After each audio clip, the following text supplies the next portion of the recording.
ਜ਼ਾਤ ਰੱਬ ਦੀ ਓਏ ਨਾਲ ਰੱਬ ਦੇ ਕਿਸੇ ਦਾ ਜ਼ੋਰ ਨਹੀਂ ਨਾ।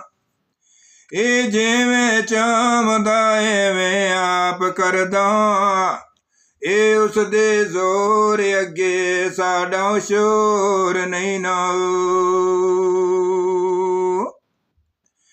ਇਹ ਅੱਲਾ ਮਾਲਕ ਆਪ ਖੁਜ਼ਾਨ ਆਉਂਦਾ, ਇਹ ਉਸ ਦੇ ਬਾਝ ਕੋਈ ਦੇਵਦਾ ਹੋਰ ਨਹੀਂ ਨਾ। ਇਹ ਰੱਬ ਦਿੱਤਾ ਤੇ ਦੇ ਸਹੀ ਅਜ਼ੀਜ਼ ਪਿਆਰੇ, ਤੇ ਬੰਦਾ ਆਪ ਕਰਦਾ ਕਦੀ ਹੋਏ ਗੌਰ ਨਹੀਂ ਨਾ।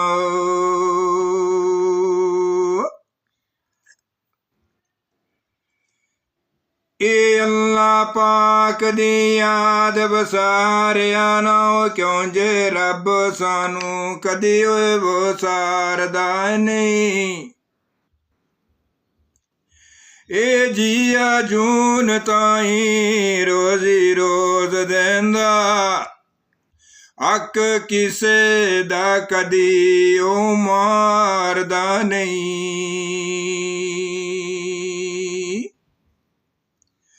ਇਹ ਉਸ ਦੀ ਯਾਦ ਅੰਦਰ ਜਿਹੜਾ ਮਸਤ ਰਹਿੰਦਾ, ਇਹ ਉਸ ਦੀ ਯਾਦ ਅੰਦਰ ਜਿਹੜਾ ਮਸਤ ਰਹਿੰਦਾ, ਉਹ ਤਾਂ ਕਿਸੇ ਮੈਦਾਨ ਵਿੱਚ ਹਾਰਦਾ ਨਹੀਂ।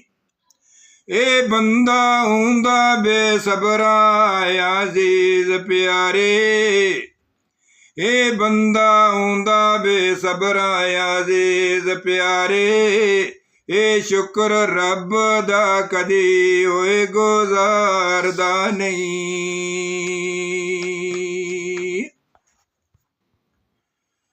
ਇਹ ਅੱਲਾ ਪਾਕ ਦਾ ਕਰਿਆ ਸ਼ੁਕਰ ਸਾਰੇ, ਇਹ ਅੱਲਾ ਪਾਕ ਦਾ ਕਰਿਆ ਸ਼ੁਕਰ ਸਾਰੇ, ਉਸਨੇ ਸਾਡੇ ਉੱਤੇ ਬੜਾ ਅਹਿਸਾਨ ਕੀਤਾ।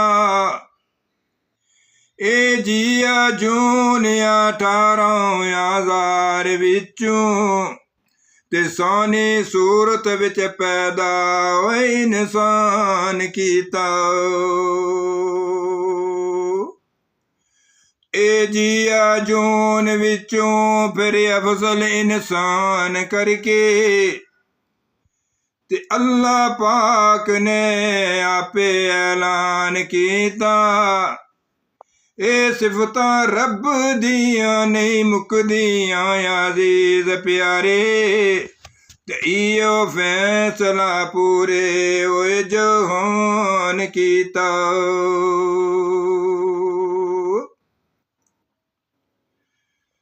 ਇਹ ਲਿਖ ਲਿਖ ਸਿਫਤ ਖੁਦਾ ਦੀ ਦੁਨੀਆ ਤੱਕ ਗਈ, ਇਹ ਲਿਖ ਲਿਖ ਸਿਫਤ ਖੁਦਾ ਦੀ ਦੁਨੀਆ ਤੱਕ ਗਈ। ਇਹ ਮੈਂ ਤੂੰ ਆਪ ਵੀ ਨਹੀਂ ਸਾਰੀ ਹੋਏ ਸੁਣਾਉਣ ਹੁੰਦੀ, ਇਹ ਜਿਵੇਂ ਰੱਬ ਕਹਿੰਦਾ ਐਵੇਂ ਜੱਗ ਅੰਦਰ, ਤੇ ਨੇਕੀ ਕਿਸੇ ਤੂੰ ਨਹੀਂ ਨਾ ਕਦੀ ਹੋਏ ਕਮਾਉਣ ਹੁੰਦੀ।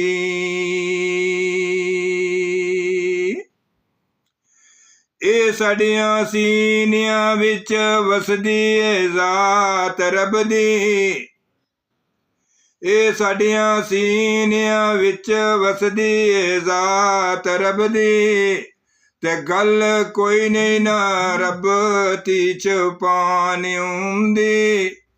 ਉਹ ਜਿਚਰ ਰੱਬ ਨਾ ਬਚਾਵੇ ਅਜ਼ੀਜ਼ ਪਿਆਰੇ, ਉਹ ਇਚਰ ਜਾਨ ਵੀ ਨਹੀਂ ਨਾ ਉਹ ਬਚਾਉਣ ਹੁੰਦੀ।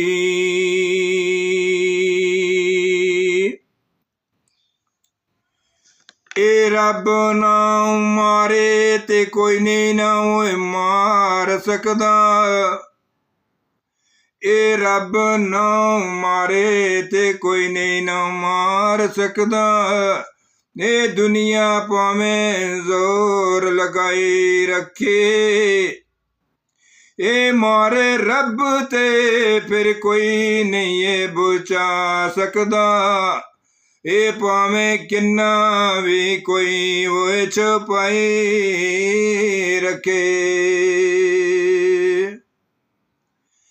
ਇਹ ਜ਼ਿੰਦਗੀ ਮੌਤ ਇਹ ਰੱਬ ਦੇ ਹੱਥ ਅੰਦਰ। ਇਹ ਜ਼ਿੰਦਗੀ ਮੌਤ ਇਹ ਰੱਬ ਦੇ ਹੱਥ ਅੰਦਰ।